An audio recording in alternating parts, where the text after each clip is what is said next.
The World Cup is only a few months away, and for a lot of people, that means fan parties, that means gathering at bars and restaurants to watch the game, and for a lot of people, that means the American Outlaws. So in order to learn a little bit more about the organization, how we can be a part of it, and what we should expect heading into November for the World Cup, I've brought in a guy who I think can teach us a thing or two about the American Outlaws. He is the founder. Justin, thank you so much for coming on. Yeah, thanks for having me, Sam. So, tell me, how did you get mixed up in all this soccer stuff? What made you decide to start what's become the official fan group of the U.S. men's national team? Yeah, I was in a group of friends that we were fans of the national teams, especially the men's team for a long time. So we used to travel to games a lot back in 2005, 2006. We were fairly young at the time in college, just trying to get to as many games as possible. I think a lot of us fell in love with the game, at least the national team in the 2002 World Cup. You think it'd be the 94 World Cup, but I was fairly young at that point. So didn't quite understand what was going on, but fell in love at 2002, watching the games, celebrating at, 1 or 2 in the morning. And just the team there and the run that we went on in that tournament was just epic. And being out of Nebraska, we didn't really have a really local team to just fall in love with. And so we really fell in love with the national team. And that was the one focus on what our fandom was about at the time. And so we used to travel a lot to games. We went to Denver, Connecticut, drove 24 hours to get to Connecticut one time just to watch a game, a meaningless friendly.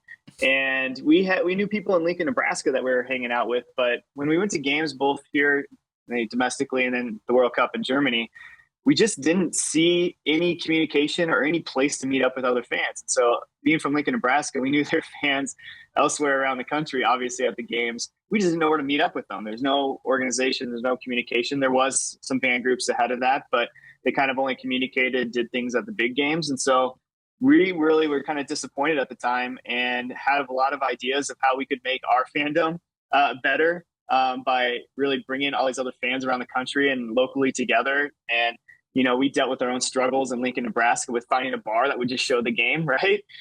Which if we knew we had these struggles in Lincoln, Nebraska, we had these struggles of our group traveling to all these games. We know that everyone else had these struggles. So we just kind of put it upon ourselves at one point, just we're just going to do it. We're going to be consistent. We're going to go to every single game. We're going to make sure we communicate and say, this is a place for anyone that's going to this game to meet up. This is a place we can meet up into the stadium the night before, tailgate. And we made sure that we had a bar and negotiated with the bar to have games on every single time and create a blueprint that, other cities reached out to us and said, hey, can we do this too? And it just kind of blew up from there. So yeah, it's incredible, man. Bet Online is the fastest and easiest way to wager on all your favorite sports, contests, and events with first-to-market odds and lines. Find reviews and news for every league, including Major League Baseball, NFL, NBA, NHL, combat sports, esports, and even golf. BetOnline continues to be the top online resource for all of your sports information, from live in-game betting, props, and futures. Head to BetOnline today or use your mobile device to join today and make your first sports bet. Use our promo code BELIEVE50 to receive 50% welcome bonus on your first deposit. BetOnline, where the game starts. A lot of people fall in love with this game and want to make an impact and really get more people in this country to fall in love with this game. A lot of people try to do that in different ways, and I think you guys have really, you've really done something that's impacted the game and really changed the way American soccer looks and feels on TV. I know for those of you who are old enough to remember the games before American Outlaws and before Sons of Ben, which was the organization prior to American Outlaws, there wasn't a lot they'd show the stadium and it was half empty. There'd be whatever local soccer organization that they gave free tickets to in the stands. So you'd see some kids and you'd see the opposition's fans in the stands cheering. So it's really come full circle. And I think for a lot of fans, American Outlaws is just that. The fans that you hear on TV whenever you're watching the games. For some people, it's that local chapter that you meet with to watch games. But if you actually travel to the games, and I got the opportunity to go to some of the games during World Cup qualifying, it's so incredible what you guys do to put together the party the night before the game and to organize meetups and just create this culture for fans to come together. Because I think I'm like you in a lot of ways in that I don't have a lot of friends around me that are as into the national team as I am. So whenever you go to these games, you get this opportunity to meet up with all these people from all around the country, all around your region that care about this thing as much as you do. And it's really the only time you get to like talk to a whole group of like-minded individuals, share beers and share your thoughts with these people. It's really, really cool. So tell me, whenever a game's coming up, let's say a World Cup qualifier, a domestic World Cup qualifier, what's the organization, what goes into it? What are the logistics for American Outlaws and setting all these things up? Yeah, well, you sold what we're about better than I could. I probably. Sam's Army was the organization, to correct you a bit, before Okay, us sorry. and stuff like that. Yeah, no worries. And yeah, we even reached out to him a while ago with some ideas, and we just didn't hear back. And so one of the reasons why we just started and went with it, because we just felt the need for this. And you're right. One of the biggest things we set out at the beginning is to be consistent. So every single game, like. Because that's what mattered. Because sometimes fans only have one opportunity to get to a game, right? Because we have no home games. There's games all over the country, all over the world. So if we weren't consistent and had some sort of experience for someone, both in the stands and out of the stands, every single game, it's not worth it. So no matter if we were playing USA Barbados or USA Mexico, like we're going to be there and we're going to have a place and consistent experience. And so we started there with that mindset, and that is a lot of work, right? Because we're not in any of these cities games. There's never been a game in Lincoln, Nebraska, by the way. Let's say that. And so, shout out Walker Zimmerman, the #1 fan of fans in Nebraska. Anyway, there was a women's game in Omaha a long time ago, which is real cool. But so we had to travel to every single game, and the unique thing about what we do is that it's really hard because every single time we play a game, it's different, right? We're at different stadiums. Even when we're in the same city, it's at different stadiums. It's different times of the year. So you can't just rely on this sort of season. It's different people that are able to show up, different people that are able to lead the section as capos or drummers that show up. It's different security in the section. It's different people possibly even running US Soccer that we're talking with at the time. So we have this like really good process that we deal with, and we talk. One of the reasons we have local chapters is we work really closely with them so that they understand the local landscape of not only like what they're doing in the soccer world and even Chants that they bring in, how they deal with the stadium, if it's an MLS stadium, etc. So it is difficult, but we start really early and make sure that we're consistent every single time. We work with the local chapter, luckily we have a chapter bar network with 200 chapter bars, which helps with our night before selections. So we have a place to meet up there, bars that already get it. We do a lot of work trying to find a spot to have a tailgate and try to do crazy things like dunk tanks and mechanical bowls and just have a place to get hyped up, and always find a place to have a march as well when you get to the game. So there's a lot of logistics, and it's never the same thing every single game. So that's what we can say. Like we're very good at like, here's the stuff we want to do and be consistent every single game, but every single game's different, and we work our butts off to make sure that we try to have some sort of experience. And sometimes it works out. Most of the time it works out. Sometimes it's just really tough and it doesn't, just because every situation is different. I interviewed DJ Flipside not too long ago. He's the official DJ of US Soccer. Oh, yeah. And he was telling me that the U.S. Soccer production team does coordinate with the American Outlaws on some things to make sure that you guys have what you need to make your impact on the game. What are some of the coordinations that you guys done with American soccer in the past? I could recall very recently at the start of World Cup qualifying, Greg Berhalter actually asked the fans to change a chant to start the game, that he didn't want a specific chant because it kind of brought down the hype to start games. He wanted it later on in the games. But what's some examples of things that you guys do to coordinate with U.S. Soccer? That's interesting. I haven't heard that from Berhalter. No. I guess not. They didn't contact I us think on it that. was, if I'm wrong, I might be wrong, but I think it was like the Iceland chant that was happening like the beginning of games, and Greg didn't want to do that because it's kind of like a long, exaggerated chant, and he wanted the beginning of the games to be really hype. But anyway, go on. I'm sorry. Interesting. No, and that's a good back and forth that we have all the time. I mean, we like to keep things very organic, but we work with them a lot of times so that they can work with us. So if we want to do things before the game and create traditions, or if there's traditions on a local market around a game, then we'll do it. And we coordinate with them to, like, shut off the music or come to us and we can maybe lead the whole stadium. So it's not really them coming to us to, like, hey, like, we want to do this. It's usually like just coordinating, like, hey, Yeah. this could be a good opportunity to shut off the music and let something organic happen, or let the section do something. And so it can be more of a way to get more fans that aren't just in the supporter section involved in what we're doing on a fandom supporter side on a national level. Because you get a lot of people at the national games that don't go to games very often, right?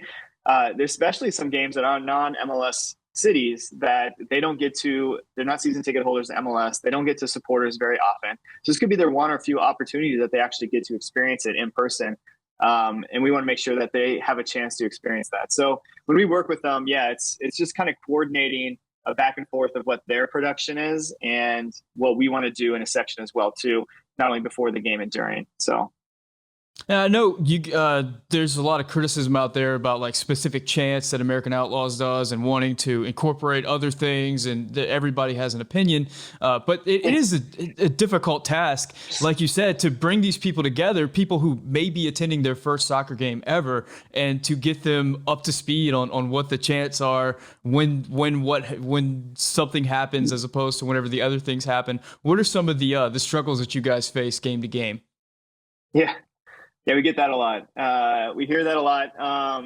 So, I mean, we've always said too, it's like, if our biggest goal is just to try to unite and bring fans together. And if you bring fans together with positive passion, like, good things happen. And that's kind of been our philosophy since the beginning. So we've grown our chants basically organically. And so every time we go to a new city, they could bring in something that's on the local side, and if it sticks throughout games, it sticks, and it becomes like a tradition for the national team and the American Outlaws supporter section. So that's how a lot of our chants have created. But you're right. Some of the challenges we have is every city we go to is different, and the types of fans that have shown up are different. It could be their first game they've ever been to. It could be their 100th cap. And so the types of chants that you bring in that could have brought in from Cincy or Kansas City or LA, they may not have heard on a regular basis. And so usually the more action-oriented, simple call and response ones are the ones that stick, and the ones that you do get the whole section going and easier to teach quickly, right? And that's kind of like where we've gone on the organic side, is like, people bring in stuff from different cities, and when they catch on, and we use them, right? Because when it catches on, that's usually what people love. And there's just so many different types of fans out there. There's that join our section. It's probably the MLS supporter. There's the one-time cap that just wants to experience this. There's only the national team. There's a European-only fan that comes in. And how do you bring them all together on certain chants? Like, they all have their own opinions on what a good chant is. What is the right chant at the right time? Do we chant for all 90 minutes, or do you take breaks in between? So we try to just really guide some sort of organic experience that can fit as many people as possible.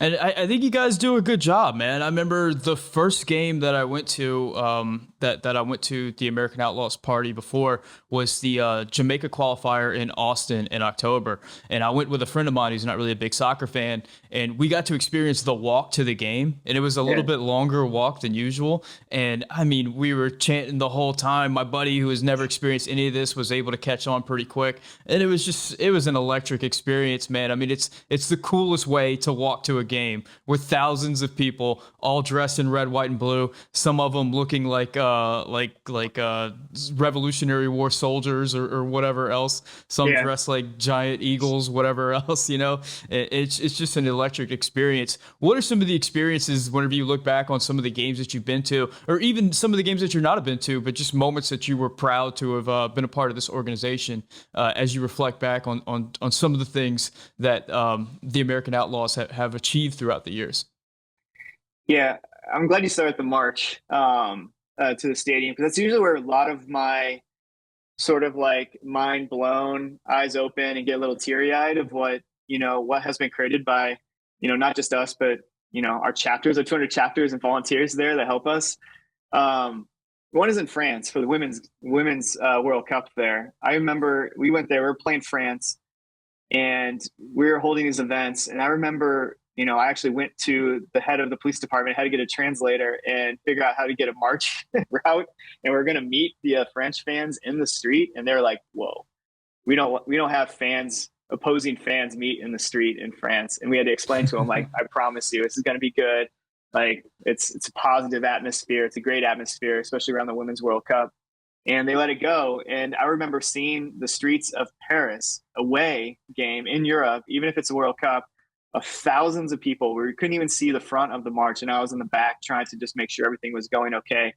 And I remember getting teary eyed of, like, someone came up to me. It's like, these are US fans, thousands in the street marching based on like kind of what was created in Lincoln, Nebraska, for a World Cup game. And that was really cool. And we had more people marching in the streets than France did for that game. And that was really cool. Yeah. And like the men's too, one of the first ones, I remember taking over the streets in Chicago as for a qualifier against Honduras at Soldier Field. And that was early in what American Outlaws was. And just looking at that site, and there's this bridge that goes over, I think the train tracks to get to Soldier Field. And you could just see the line of fans so energized and excited for this game as far as I could see. And it was like so cool to see that we're bringing this energy from what we created into the stands and hopefully for the team. And that's like, those are the moments right there in the march that are really cool. And you can just kind of stop and have a little break and see like there's some really amazing fandom in the United States for our national teams, both men and women. Yeah, I think you're right. And I always encourage people to join the American Outlaws. And I'm hoping that some people out there watching this are going to be inspired to do so. But if they need a little bit extra motivation to get them over the hump, tell me, when someone goes to the website, decides to join, what is there is a fee to join the American Outlaws. What is all that going towards? And what is joining? What do you receive whenever you join the American Outlaws in return? Yeah, for sure. So yeah, American Outlaws is a nonprofit. So it's like a community organized nonprofit with all our chapters. And so membership costs $30 a year. There's both things that you get as a member and then things that you help us do and support with the money that you bring in. So you get a free t-shirt every single year. There's a new shirt. This is like this year's right here. You get a bandana, you get other things there. You get discounts on travel because there's no home game. So how do we make it easier for fans to get to games? So there's hotel, rental car, hotels for most games. There's travel packages that they have exclusive access to. Every membership gives $5 back to the local chapter so they can do cool stuff like, pay for beer to bring people in, pay for buses to get to games, also to help travel. We also have a 501c3 charity arm called AO Impact that American Outlaws supports local programs all over the country. And so some of the dues goes to that. We have part of Common Goal where we're pledging certain percentage of what our membership dues to go back to our communities that we're already in. So you don't only get a bunch of stuff, even World Soccer Shop, you get discounts for jerseys and you get $10 off in your kit, all this stuff. And so you get a lot of stuff that helps you hopefully be a better fan. It helps you have stuff to help you be a fan, but you also help support us to pay for the things that we do. Like the TIFO in sections are not cheap. We pay for all those. So those could be like $4 or $5 to go in the stadium, right? Because they're cool and they help show the team that we're behind them. And it's amazing stuff. It helps us be at every single game. It helps us make sure that we can be consistent at every game. It helps us be able to put on travel packages and whatnot. So I think it's not only what you get, but what you can help support if you like what we're doing in our organization as a nonprofit, helps us keep doing what we're doing for more years. So. Let's say you wanted to take it a step further. Let's say you're in a city, a market that doesn't have an American Outlaws chapter. How would you start one? Yeah. Oh man, love that question. And and there's plenty of cities left. If you go to our website too, there should be a page, and we're putting up. We just switched to a new website right now, trying to get more information up there. But to start a chapter, really, it's pretty simple. So we're looking at 35 members. So if there's 35 members in the city, you can either go recruit them yourself, or you can come talk to us as well, and we can see if there's already like 20, 25 that are signed up in that city. You create a relationship with a local bar where, hey, let's partner together and make sure that U.S. Men's and women's games can be televised when they are, and so we can show up and have a really place where you can gather every single time and be consistent. And we have leaders, so we have volunteers in every one of our chapters and organize like president, vice president, secretary, treasurer, sometimes recruitment chairs, AO impact chairs, and stuff like that to help run it and go from there. And you can reach out to us, and we can talk you through that, and then we can make you official, and you can help create your own logo. You can create your own local merch to help support what you do as a nonprofit. We'll give you $5 of every member that's local there to help, do what you do. So it's not your own money that you put into it as well. I noticed with my local chapter, and I have a feeling this is going to be consistent with a lot of chapters out there. There's no mistaking, the World Cup is the biggest deal. The Men's World Cup is the biggest deal in American soccer. That's what gets the most eyeballs and the most attention. And the U.S. failed to qualify for the previous World Cup in 2018. So whenever I go to like the Facebook page for my local chapter, there's a lot of pictures from 2014. There's a lot of dudes who were in their mid to late 20s at the time, who now have families and have other commitments, and the chapter's just basically been dormant. The bar that they were associated with is no longer in operation. Just everything about the chapter is kind of defunct at this point. So if you're in that situation, how do you revitalize it ahead of the 2022 World Cup? Yeah, that's a great question. And you're right. I mean, we have to say it's like, we're built on like 200, not all the 200 chapters right now are probably just like super active, but we're built on volunteers. Like they're all volunteers trying to do the best they can. So some of that, we already have the structure there with a ton of local membership that are just looking for someone to just lead it, right? To make sure that they're talking to the bar, that there is someone to welcome people when they come, right? They feel welcome. If there is a reason to have a bus to help take people to the game. So some of those, we're just looking for people to step up and be a volunteer, to either, if it is just communication on social, if they like social, if they want to just show up and help create a partnership with the bar and help be a steward of the chapter dues that helps grow the whole membership and locally. Because like the bigger we are, the more we can be an advocate for fans towards the federation, the more people we can get into our section and create a louder section for the team.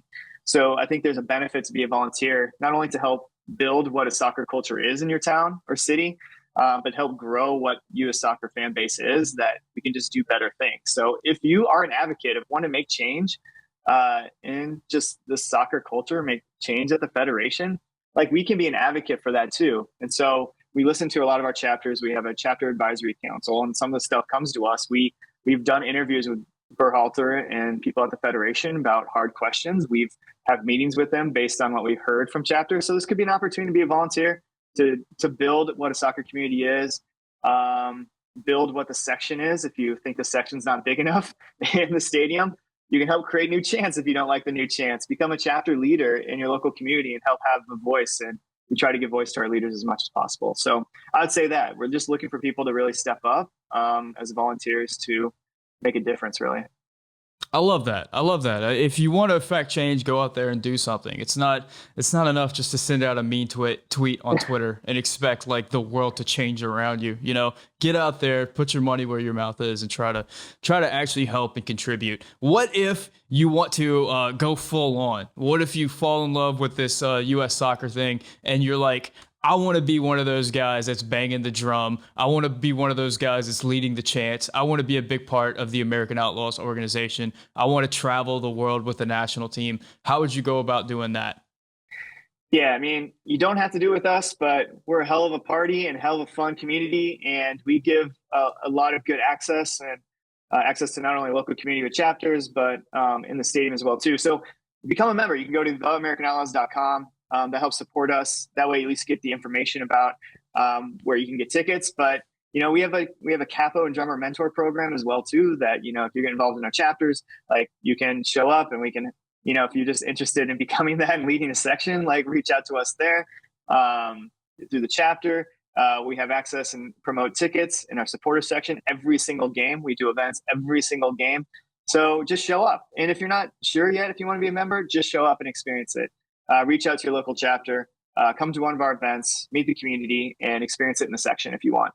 And that's all we can ask. And hopefully that we deliver a good, positive, passionate experience, and that it means something to the team. It does. We've had a lot of conversations with players and what we do in stands and outside. It does mean a lot of what we do, and so we want to continue to build that so we can do more.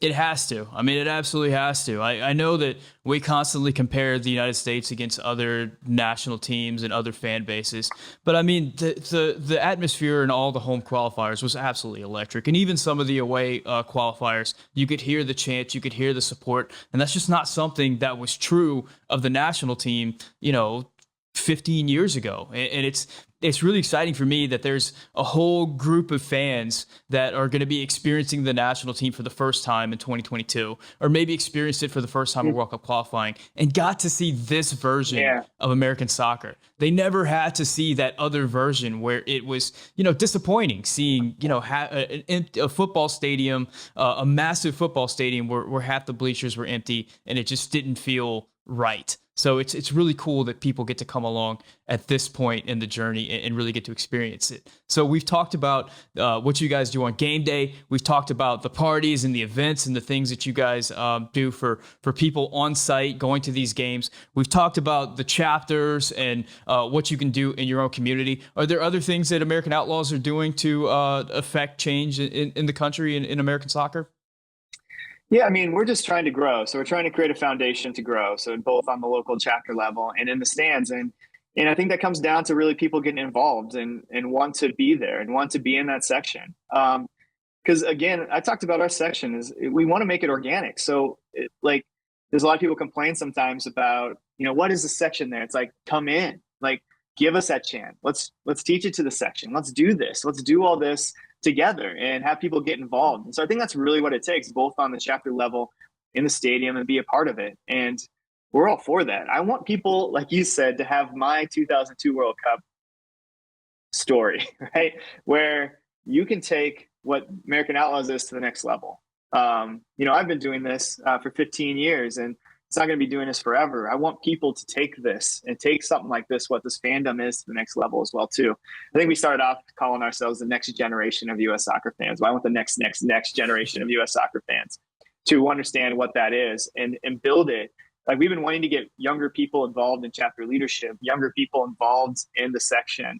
And I remember when we were young, we just wanted to take the reins. Like, we just wanted to do it, right? Like, we didn't want to wait for anyone else to do it. We want to do it. We want to find people like that too, and make it their own, as long as it's positive, passionate, and for the team, and welcoming all good people into our section and making sure that everyone else feels like they're welcome in our section and in our local chapter bars. So I think that is really how we grow, and we grow together. What we try to do with American Outlaws is build a foundation that allows that to happen and try to build resources and give resources for that to happen.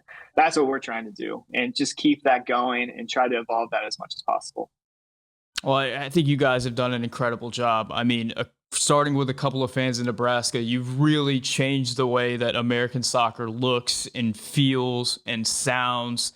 It's just incredible, the impact that your organization has had. And I think that's the story that I really want to impress on people watching this video or listening to this podcast, is that there's not a lot of closed doors in American soccer. If you want to impact this thing, if you want to have an imprint on this story, there's open doors and there's people willing to listen, and there's opportunities for you to go out there and do it.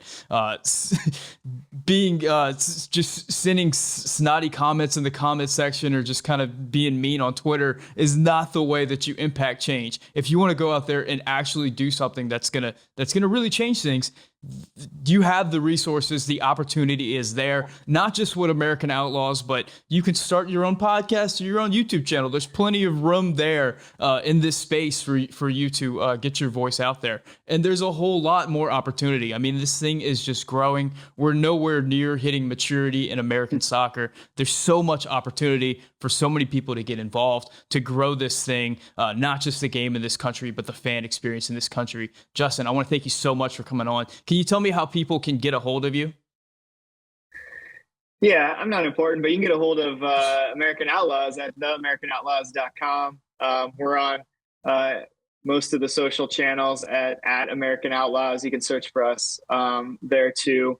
We're at 200 chapter bars around the country, and we're in every stadium for every men's and women's game. And I have to repeat, like, I love what you said about just, there is an opportunity. There's open doors in the soccer world right now to make a difference. And Sam, you're doing good stuff. I mean, you stepped up and creating good content out there on YouTube as well too. And so there's a door, and you grabbed it. And if people are doing it positively and passionately, trying to make a positive difference in moving everything forward, I think, man, there's some doors open and people are excited to embrace it. So no, I really, really appreciate being on here and having me.